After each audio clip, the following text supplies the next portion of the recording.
नमस्कार। नेपाल टेलिभिजनको समाचारमा स्वागत छ। म अनिता बिन्दु। म राजेन्द्र राज तिमिल सिन्हा। सुरुमा आजका प्रमुख समाचार। संघीय लोकतान्त्रिक गणतन्त्रको रक्षाका लागि सबै परिवर्तनकारी शक्ति एकजुट हुन प्रधानमन्त्रीको आह्वान। सर्वदलीय बैठकमा सामूहिक छलफल। नेपालको मापनबाट सगरमाथाको उचाइ 86 सेन्टिमिटर बढ्यो। नयाँ उचाइ 8848.86 मिटर रहेको नेपाल र चीनको संयुक्त घोषणा। जग्गाको कित्ता काट फुकुवा गर्ने निर्णय अदालतबाट बदर। अन्तिम फैसलासहित सर्वोच्च अदालतबाट रिट जारी।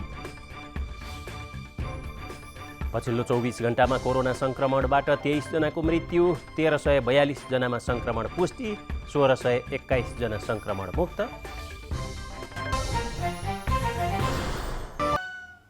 समाचार अब विस्तारमा। प्रधानमन्त्री केपी शर्मा ओलीले जनताको सङ्घर्षबाट प्राप्त संघीय लोकतान्त्रिक गणतन्त्रको उपलब्धिको रक्षाका लागि सबै परिवर्तनकारी दल र शक्ति एकजुट हुन आह्वान गर्नुभएको छ। संघीय संसदमा प्रतिनिधित्व गरेका राष्ट्रिय दलहरूको सर्वदलीय बैठकमा प्रधानमन्त्री ओलीले नेताहरूसँग परामर्श गर्नुहुँदै पछिल्ला दिनमा प्रतिगमनका नाममा भएका संविधान विरोधी र हिंसात्मक गतिविधि सह्य नहुने विचार राख्नुभयो। प्रमुख प्रतिपक्षी दल नेपाली कांग्रेस लगायत जनता समाजवादीका नेताहरूले सरकारले प्रभावकारी सेवा दिन नसक्दा जनतामा असन्तुष्टि पैदा भएको धारणा राख्नुभएको थियो। प्रधानमन्त्री केपी शर्मा ओलीले बालुवाटारमा आयोजना गर्नुभएको सर्वदलीय बैठकमा प्रतिपक्षी दलका नेताहरूले सरकारी काम कारबाही जनमुखी हुनुपर्ने सुझाव दिनुभएको बैठकपछि नेताहरूले जानकारी दिनुभयो। लोकतान्त्रिक जुन पद्धति हामीले स्थापित गरेका छौँ त्यो पद्धति अनुरूप त्यसको चाहिँ जुन मर्म अनुसार सरकार चल्ने हो भने कुनै पनि प्रवृत्ति सफल हुन सक्दैन। उहाँले चाहिँ उत्तर दिने क्रममा कतिपय यहाँहरूको जुन सुझाव सल्लाह या आलोचनाहरू छ त्यसलाई मैले गम्भीर रूपमा लिएको छु र आफूले त्यसलाई ग्रहण गर्ने कुराहरू पनि गर्नुभयो। तर सँगसँगै उहाँले के भन्नुभयो भने कतिपय कुरा यदि चाहिँ हामीले एकअर्कालाई आधार नभएका कुराहरू पनि हामीले चाहिँ आरोप लगायौँ भने त्यसले फेरि सिस्टमप्रति नै वितृष्णा हुन्छ। त्यही कुराप्रति पनि हामी सबैले ध्यान राखौँ भन्ने कुरा गर्नुभयो। तर उहाँले समग्रमा तपाईँहरूको आलोचना सुझाव सल्लाहलाई ध्यानमा राखेर जानेर चाहिँ हामीले चाहिँ करेक्ट गर्नुपर्ने हुन्छ, हामी गर्छौँ त भन्नु। सडकको आन्दोलन बारेमा विभिन्न उहाँहरूको चाहिँ धारणा थियो। कसैले यो प्रायोजित हो कि भन्ने पनि थियो र यो चाहिँ स्वतःस्फूर्त रूपमा सबै चाहिँ तिरबाट भएको आन्दोलन हो। यो यसलाई यदि सम्बोधन गर्ने हो भने यी दुईटा कुरालाई सर्वदलीय बैठकै गरेर पनि यसलाई चाहिँ निर्णयमा पुर्याउँ भनेर हामीले राख्छौँ। त्यस्तै बैठकमा नेताहरूले कोभिड-19ले निम्ति आएको सामाजिक आर्थिक समस्या समाधानका लागि सरकारले थप प्रयास गर्नुपर्ने पनि सुझाव दलहरूले दिएको जानकारी दिनुभयो। बैठकमा प्रधानमन्त्री ओलीले कोभिड-19 को रोकथाम र नियन्त्रणमा सरकारले गर्दै आएका कामबारे प्रकाश पार्नुहुँदै सरकारका काम कारबाहीलाई जनमुखी बनाउँदै लगिएको बताउनु भएको थियो। प्राप्त उपलब्धिको रक्षाका लागि सबै परिवर्तनकारी दल र शक्तिहरू एकताबद्ध हुनुपर्ने विषयमा प्रधानमन्त्रीले विशेष जोड दिनुभएको थियो। विश्वको सर्वोच्च शिखर सगरमाथाको नयाँ उचाइ सार्वजनिक भएको छ। मित्र राष्ट्र चीन र नेपालले आज संयुक्त रूपमा सगरमाथाको नयाँ उचाइ मापनपछि सार्वजनिक घोषणा गरेका हुन्। सगरमाथाको उचाइ 86 सेन्टिमिटर बढेको छ भने सगरमाथाको नयाँ उचाइ अब 8848 मिटर 86 सेन्टिमिटर 8848 मिटर 86 सेन्टिमिटर कायम हुन आएको छ। यो रिपोर्ट। नेपाल र मित्र राष्ट्र चीनले संयुक्त रूपमा सगरमाथाको नयाँ उचाइ 8848 मिटर 86 सेन्टिमिटर रहेको घोषणा गरेका छन्। नेपालका परराष्ट्र मन्त्री प्रदीप कुमार गेवाली र चीनका परराष्ट्र मन्त्री वाङ यीले भर्चुअल प्रविधिबाट संयुक्त रूपमा सगरमाथाको नयाँ उचाइ 8848 मिटर 86 सेन्टिमिटर रहेको घोषणा गर्नुभएको हो। सगरमाथाको नयाँ उचाइ मापन भएको 168 वर्षको इतिहासमा नेपालले आफ्नै स्रोत साधन र जनशक्तिको परिचालन गरी पहिलो पटक उचाइ मापन गर्न सफल भएको हो। त्यसै गरी चीनले पनि आफ्नै स्रोत साधन प्रयोग गरेर सगरमाथाको नयाँ उचाइ मापन गरेको हो। सगरमाथाको नयाँ उचाइ सार्वजनिक गर्नुहुँदै परराष्ट्र मन्त्री प्रदीप कुमार गेवालीले नेपाल र चीनका राष्ट्रपतिको भ्रमणका क्रममा भएको सहमति पत्र अनुसार सगरमाथा झुमुलुङ्गवाको नयाँ उचाइ सार्वजनिक गरिएको बताउनुभयो। परराष्ट्र मन्त्री गेवालीले मित्र राष्ट्र चीन र नेपालका बीच वर्षौँदेखि पारस्परिक सहयोग र सहकार्य रहँदै आएको उल्लेख गर्नुहुँदै भौतिक पूर्वाधार लगायतको विकासमा चीनको सहयोग महत्त्वपूर्ण रहेको बताउनुभयो। During Your Excellency's visit to Nepal last year on the joint announcement of the height of Mount Sagarmatha Chumolungma, our relevant authorities have successfully completed the joint processing of the survey data and come up with the new height of Mount Sagarmatha. चीनका परराष्ट्र मन्त्री वाङ्गीले सगरमाथाको उचाइको संयुक्त रूपमा सार्वजनिक सहमति अनुसार भएको र यसले द्विपक्षीय सम्बन्ध थप बलियो बनाएको उल्लेख गर्नुहुँदै निरन्तर सहकार्य गर्दै अगाडि बढ्ने बताउनुभयो। China will work with Nepal to move forward our strategic partnership of cooperation featuring everlasting friendship for development and prosperity. सगरमाथाको नयाँ उचाइ घोषणापछि काठमाडौँमा एक सम्मान कार्यक्रमको आयोजना गरियो। सम्मान कार्यक्रममा परराष्ट्र मन्त्री गेवालीले सगरमाथाको उचाइसँगै नेपालको प्राविधिक क्षमताको पनि घोषणा भएको उल्लेख गर्नुहुँदै आधिकारिक र वैज्ञानिक तथ्य सार्वजनिक भएको बताउनुभयो। नेपालको आफ्नो जनशक्ति, आफ्नो साधन स्रोत र आफ्नो व्यवस्थापन, आफ्नो प्रविधिको माध्यमबाट मापन गरिएको, प्रशोधन गरिएको र अन्तिम रूप दिइएको र अत्यन्त महत्त्वपूर्ण अभियान हो। आज सगरमाथाको मात्रै नयाँ उचाइ घोषणा भएको छैन, हाम्रो प्राविधिक क्षमताको, नेपालीहरूको प्राविधिक क्षमताको पनि एउटा नयाँ उचाइ घोषणा भएको छ। भूमि व्यवस्था सहकारी तथा गरिबी निवारण मन्त्री पद्मा कुमारी अर्यालले सगरमाथाको उचाइ बढेसँगै नेपाल र नेपालीको सम्मान र स्वाभिमान पनि बढेको बताउनुभयो। नयाँ उचाइ सार्वजनिक गरिएसँगै सगरमाथाको उचाइको सम्बन्धमा भएका सबै प्रकारको दुविधाको अन्त्य भएको पनि मन्त्री अर्यालले स्पष्ट पार्नुभयो। हाम्रो गौरव, हाम्रो स्रोत, हाम्रो सम्पत्ति, हाम्रो धरोहर अरूले चिनाइदिई रहन पर्ने जुन खालको लघुतावास र परनिर्भरताबाट मुक्त भएका छौँ, अब हामीले आफ्नो क्षमता र नेपालको नापीको क्षमता के हो भन्ने कुरा विश्व सामु एउटा स्थापित गर्नको निम्ति पनि सकेका छौँ र हाम्रो नापी क्षेत्रको क्षमता विकासको एउटा आधारको रूपमा हामीले यो विषयलाई लिएका छौँ। नापी विभागको आफ्नै जनशक्ति प्रयोग गरी विभागकै प्रयोगशालामा फिल्ड सर्वेक्षणबाट प्राप्त तथ्याङ्कको प्रशोधन गरी सगरमाथाको उचाइ टुङ्गो लगाइएको हो। नेपालले पहिलो पटक आफ्नै स्रोत साधन प्रयोग गरी 2 वर्षमा सगरमाथाको उचाइ मापन गरेको हो। नापी विभागका 2 अधिकारी सम्मिलित टोलीले गत वर्ष सगरमाथाको चुचुरोमा पुगेर नयाँ उचाइ मापन गरेको हो। पहिलो पटक ब्रिटिस सर्वे अफ इन्डियाले सन् 1852मा सगरमाथाको उचाइ मापन गरेको थियो। क्यामेरामा रोबिन दाहालका साथ केशवराज विष्ट, नेपाल टेलिभिजन। प्रधानमन्त्री केपी शर्मा ओलीले बुद्धको सिद्धान्तको सबैले पालना गर्न सके सरकारले अगाडि सारेको समृद्ध नेपाल सुखी नेपाली भन्ने नारा साकार पार्न सकिने बताउनु भएको छ।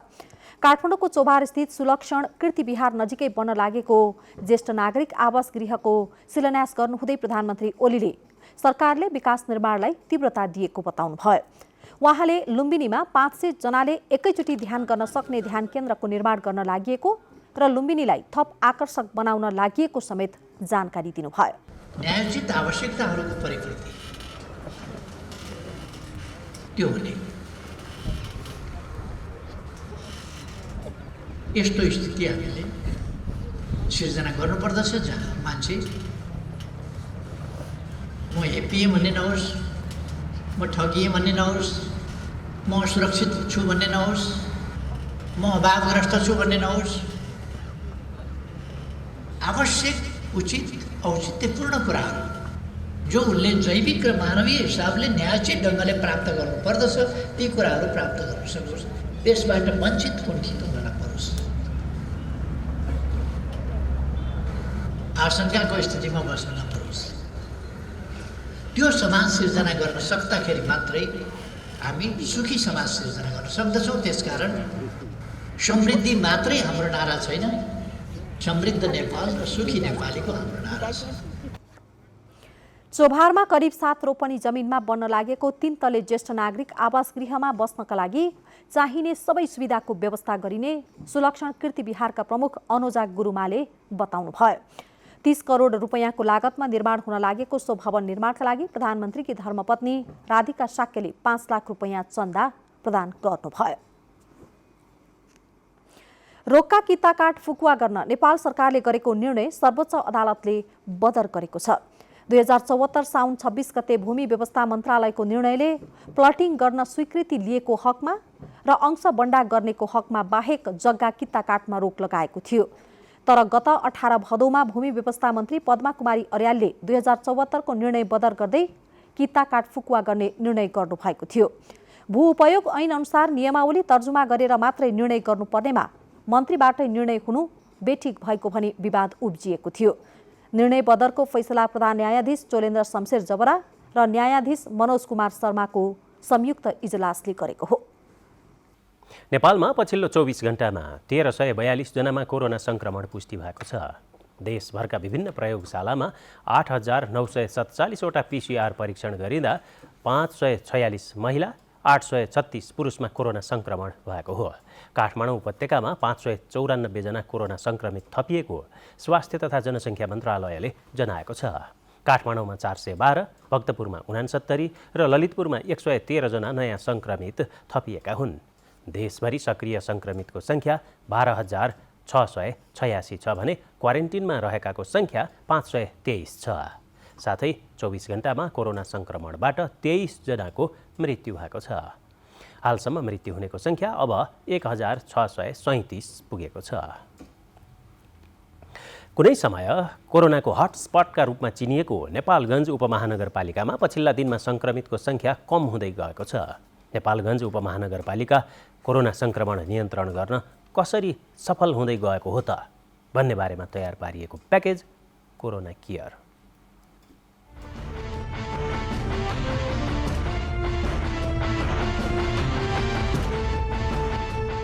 भारतीय सीमासँग जोडिएको बाँकेको नेपालगञ्ज उपमहानगरपालिका कुनै समय कोरोना भाइरसको हटस्पटका रूपमा चिनिएको थियो। यहाँ दैनिक ठूलो सङ्ख्यामा संक्रमितहरू पहिचान हुँदै आएका थिए।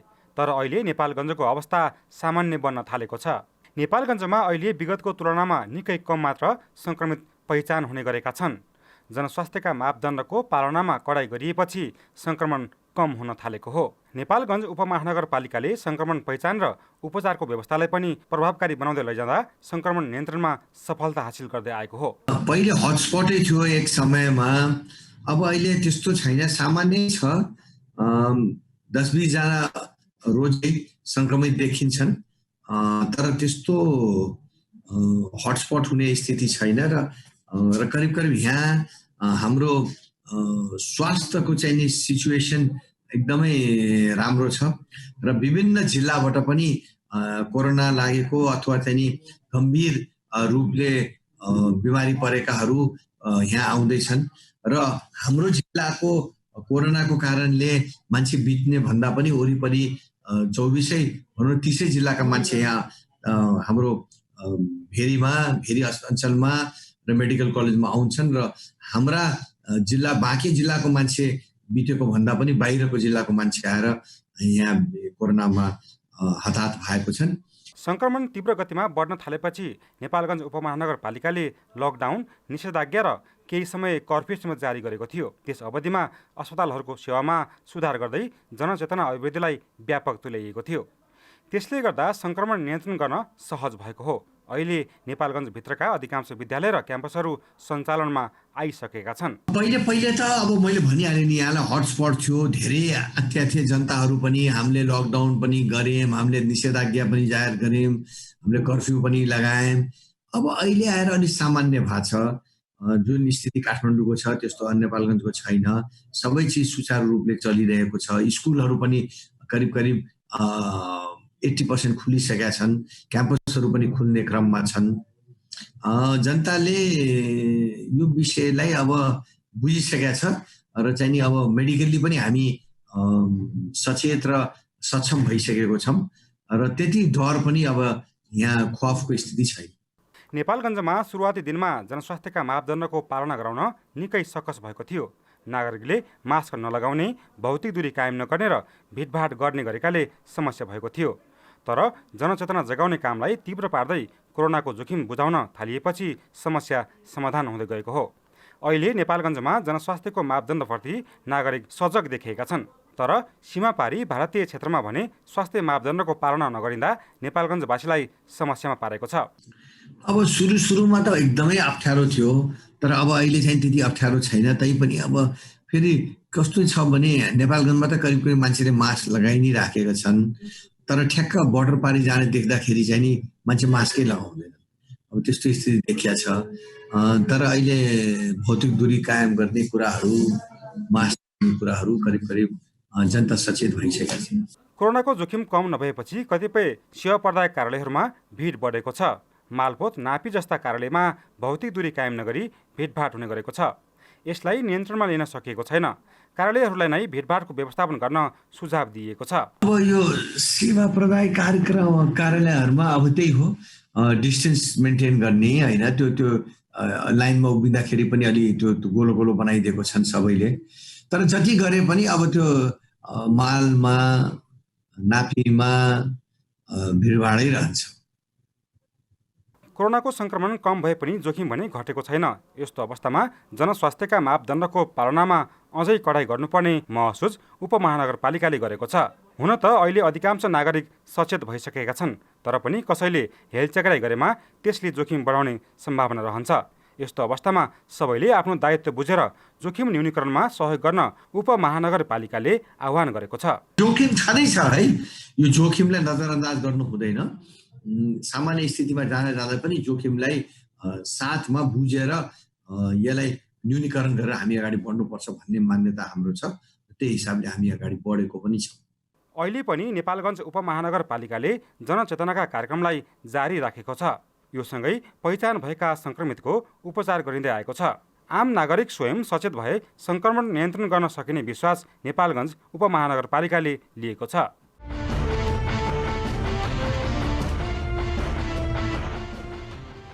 धनुषाको जनकपुर धाम विमानस्थलको टर्मिनल भवन र नियन्त्रण टावरको निर्माण सम्पन्न भएको छ।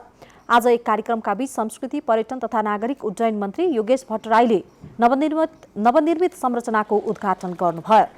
त्यस अवसरमा उहाँले जनकपुर धामको विकासका लागि केन्द्र सरकारले पहिलो प्राथमिकता दिएको बताउनुभयो।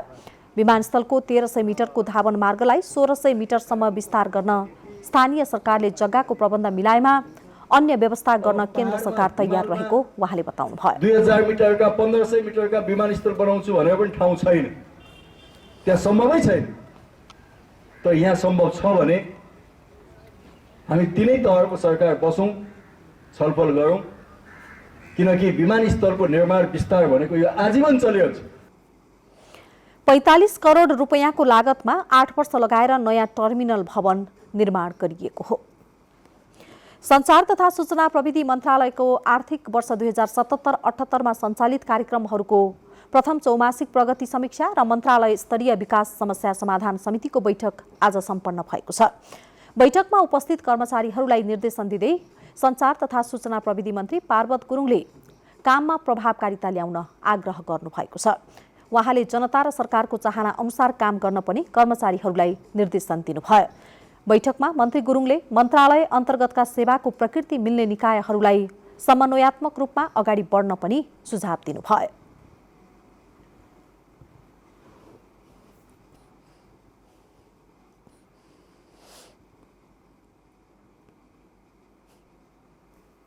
आम सञ्चारको क्षेत्रमा हामीले रूपान्तरित कार्यक्रम के हुनसक्छ त भनेर तपाईँले पहिचान गर्नुहोस् न।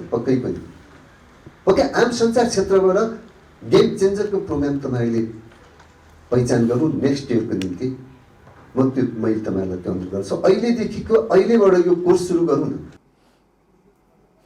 सो अवसरमा राष्ट्रिय योजना आयोगका सदस्य मीन बहादुर शाही र सञ्चार तथा सूचना प्रविधि मन्त्रालयका सचिव हरिप्रसाद बस्यालले नयाँ योजना निर्माण भन्दा चालू योजनाहरू सुचारू बनाउनु पर्नेमा जोड दिनुभयो। राजस्वको स्टिकरहरू छाप्ने सन्दर्भमा मात्रै 7-8 अरबको चाहिँ कारोबार चाहिँ हामी चाहिँ बाहिर विदेशीहरू बाहिर अरू कम्पनीहरूसँग गर्छौँ।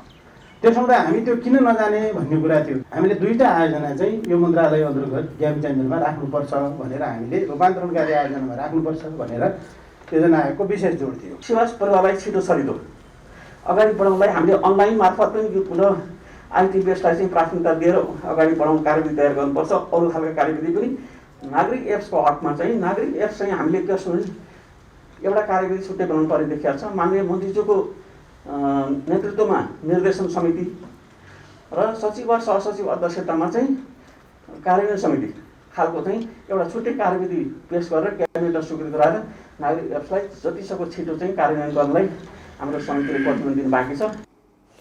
सञ्चार तथा सूचना प्रविधि मन्त्रालय अन्तर्गत रहेका 17वटा निकायहरूबाट बैठकमा प्रस्तुत प्रतिवेदनहरूमध्ये अधिकांशमा बजेट अभाव, कर्मचारी व्यवस्थापनमा समस्या, कोभिड-19 का कारण उत्पन्न परिस्थितिका कारण ती निकाय अन्तर्गतका कार्यक्रमहरूमा अपेक्षित प्रगति हुन नसकेको उल्लेख गरिएको थियो। उदयपुरको बेलका नगरपालिकामा आज एकै दिन 8वटा भवन र एउटा पुल उद्घाटन गरिएका छन्। प्रदेश नम्बर 1 का मुख्यमन्त्री शेरधन राईले नगरपालिकामा निर्मित भवन र झोलुङ्गे पुल आज उद्घाटन गर्नुभएको हो। भवन उद्घाटनपछि सम्बोधन गर्दै मुख्यमन्त्री राईले सुविधा सम्पन्न संरचनाबाट गुणस्तरीय सेवा प्रदान गर्न आग्रह गर्नुभयो। उहाँले स्थानीय सरकारको अनुभूति हुने गरी नयाँ संरचनाबाट सेवा प्रवाह हुनेमा आफू विश्वस्त रहेको पनि उल्लेख गर्नुभयो। सम्पूर्ण यस कार्यक्रमका प्रमुख अतिथि स्वास्थ्य भवन बनाउनको निम्ति आधारभूत स्वास्थ्य चौकीका नगरपालिकाले 4, 5 र 6 का वडा कार्यालय भवन, वडा नम्बर 9 मा रहेको आदिवासी जनजाति भवन, सहकारी भवन तथा सभाहल, सुरक्षित महिला आवास लगायत निर्माण कार्य सम्पन्न गरेको हो। निर्माण सम्पन्न भएका पुल तथा भवनहरू करिब 2 करोड 50 लाख रुपैयाँको लागतमा बनाइएका हुन्। कास्कीको खाल्टे मसिना आसपासका बासिन्दाले खाल्टे मसिनामा पोखरा महानगरपालिकाको फोहोर फाल्न रोकेका छन्। महानगरले पहिला आफूहरूसँग गरेको सहमति कार्यान्वयन नगरेको भन्दै उनीहरूले फोहोर फाल्न नदिएका हुन्। स्थानीयले अवरोध गरेपछि महानगरले विसर्जन गर्न लगेका फोहोर बोकेका गाडीहरू खाल्टे मसिनाबाट फिर्ता भएका छन्। महानगरले आज गाडीमै फोहोर राखेको छ। पोखरा महानगरमा दैनिक करिब 180 टन फोहोर उत्पादन हुने गरेको छ। खाल्टे मसिना आसपास क्षेत्रको भौतिक विकास र आर्थिक विकाससँगै स्वास्थ्य, शिक्षा र रोजगारीको व्यवस्था गर्ने लगायत विगतमा भएका 28 बुँदे सम्झौता अनुसार काम नभएपछि फोहोर विसर्जन गर्न नदिएको स्थानीयले बताएका छन्। पुरानो ठाउँमा फोहोर विसर्जन गर्न नपाएपछि महानगरलाई फोहोर व्यवस्थापन गर्न चुनौती बनेको छ।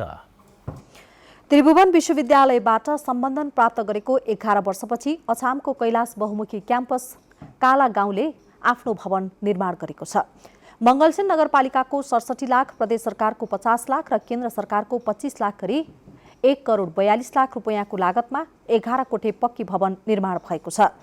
विगतका वर्षहरूमा आफ्नो भवन नहुँदा क्याम्पस अन्नपूर्ण मावि काला गाउँको भवनमा सञ्चालन हुँदै आएको थियो। भवनको उद्घाटन कार्यक्रममा सुदूरपश्चिम प्रदेश सभा सदस्य बलबहादुर सोडारीले शैक्षिक विकासले नै समाज रूपान्तरण हुने बताउनुभयो।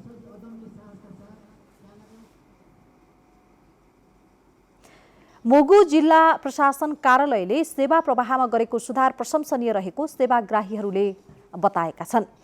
प्रक्रिया पुगेका कामहरू छिटो पूरा हुनुका साथै कार्यालयमा विभिन्न सुविधाहरू पनि थपिएको उनीहरूको भनाइ छ। तातो चिसो पानी, निशुल्क इन्टरनेटको सुविधा, कोरोनाबाट बच्न सेनिटाइजर, साबुन पानीले हात धुने व्यवस्था आदि सुविधाले सहज बनाएको सेवाग्राहीले बताएका छन्। कार्यालयमा स्थानीय कला संस्कृति झल्कने वृत्तचित्र प्रदर्शनी, पत्र पत्रिकाको व्यवस्था तथा नागरिक बडापत्र र कार्यालयबाट प्रदान गरिने सेवा सुविधाका जानकारीहरू डिजिटल बोर्ड मार्फत पनि सार्वजनिक गर्ने व्यवस्था गरिएको प्रमुख जिल्लाधिकारी कृष्ण कुमार निरौलाले जानकारी दिनुभयो। समाचार बुलेटिनमा प्रमुख समाचार फेरि एकपटक। संघीय लोकतान्त्रिक गणतन्त्रको रक्षाका लागि सबै परिवर्तनकारी शक्ति एकजुट हुन प्रधानमन्त्री ओलीको आह्वान, सर्वदलीय बैठकमा सामूहिक छलफल। नेपालको मापनबाट सगरमाथाको उचाइ 86 सेन्टिमिटर बढ्यो, नयाँ उचाइ 8848.86 मिटर रहेको नेपाल र चीनको संयुक्त घोषणा। जग्गाको किताकाट फुकुवा गर्ने निर्णय, अदालतबाट बदर, अन्तिम फैसलासहित सर्वोच्च अदालतबाट रिट जारी। पछिल्लो 24 घण्टामा कोरोना संक्रमणबाट 23 जनाको मृत्यु, 1342 जनामा संक्रमण पुष्टि, 1621 जना संक्रमण मुक्त।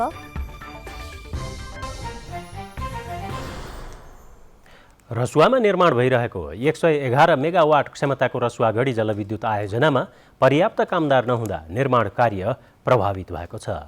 कामदार अभावमा आयोजनाको इलेक्ट्रोमेकानिकल र सर्ज साफ्टको काम ठप्प भएको हो।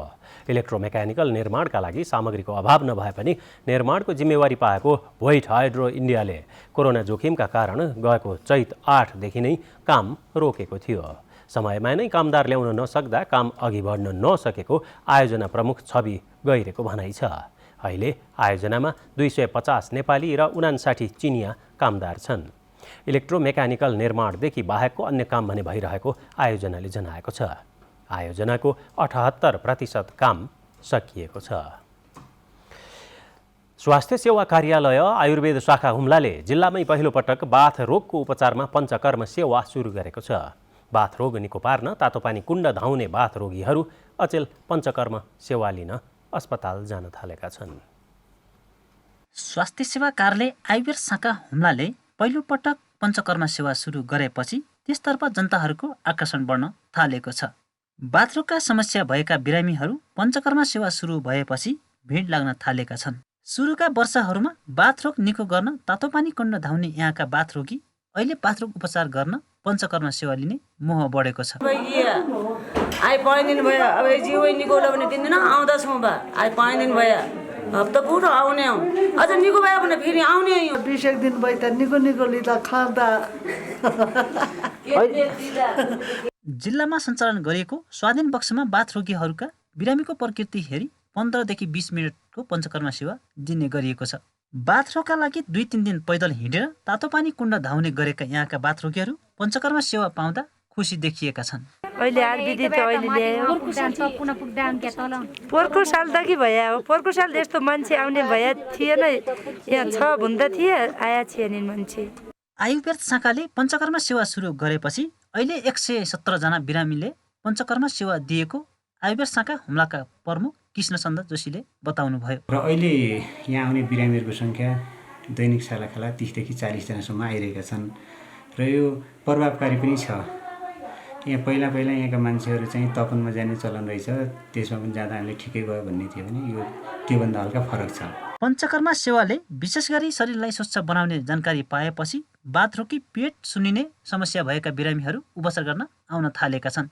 पञ्चकर्म सेवा लिन आउने बिरामीहरूले प्रत्येक 100 रुपियाँ तिर्ने गरेको आयुर्वेद शाखा हुम्लाले जनाएको छ। नर्जन तामाङ, नेपाल टेलिभिजन, कर्णाली प्रदेश, हुम्ला। राष्ट्रिय गौरवको आयोजना मध्य पहाडी लोकमार्ग अन्तर्गत पोखरा 25 हेम्जा सडकमा सडक कालोपत्रेको कार्य सुरु गरिएको छ। हाल सुई खेतमा काम भइरहेको छ। दैनिक 200 मजदुरले कालोपत्रेको काम गरिरहेको आयोजनाका इन्जिनियर अनन्त बरालले जानकारी दिनुभयो। आगामी वैशाखसम्ममा सो खण्ड अन्तर्गत पर्ने 12 किलोमिटर सडक नै कालोपत्रे गरिसक्ने योजनाको साथ काम अहिले भइरहेको इन्जिनियर बरालको भनाइ छ। कालोपत्रेसँगै बाँकी रहेको नाला र पर्खाल निर्माणको काम पनि भइरहेको छ। 30 मिटर फराकिलो सडक बनाई बीच भागमा 3 मिटरको फुलबारी तथा दायाँ र बायाँ 2 मिटर फराकिला नाली निर्माण गरिएको छ।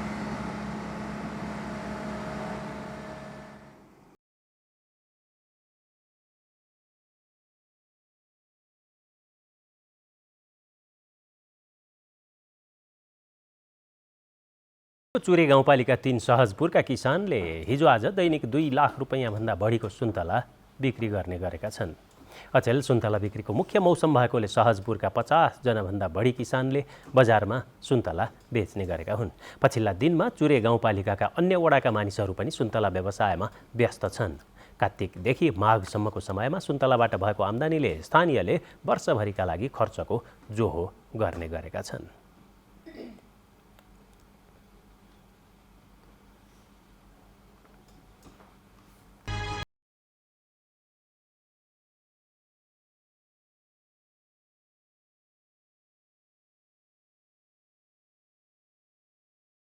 खेलकुद समाचार।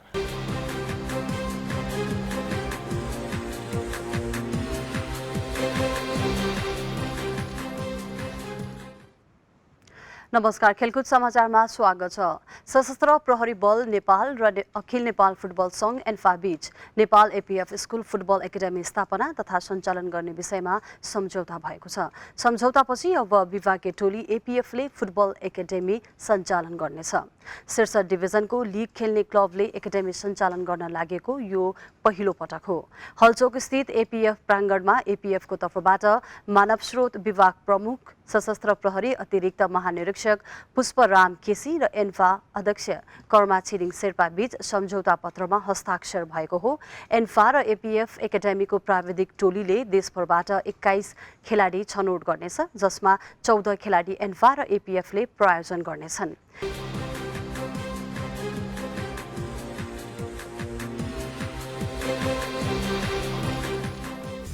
अन्त्यमा आजका प्रमुख समाचार फेरि एकपटक।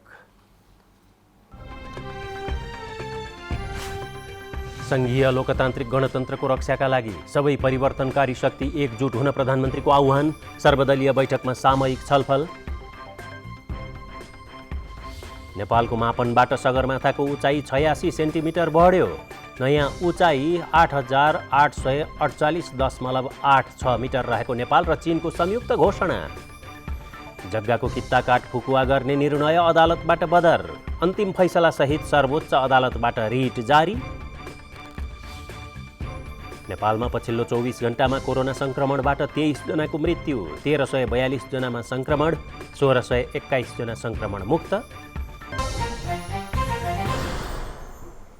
समाचारको सिलसिला यति नै, बिदा दिनुहोस्। नमस्कार।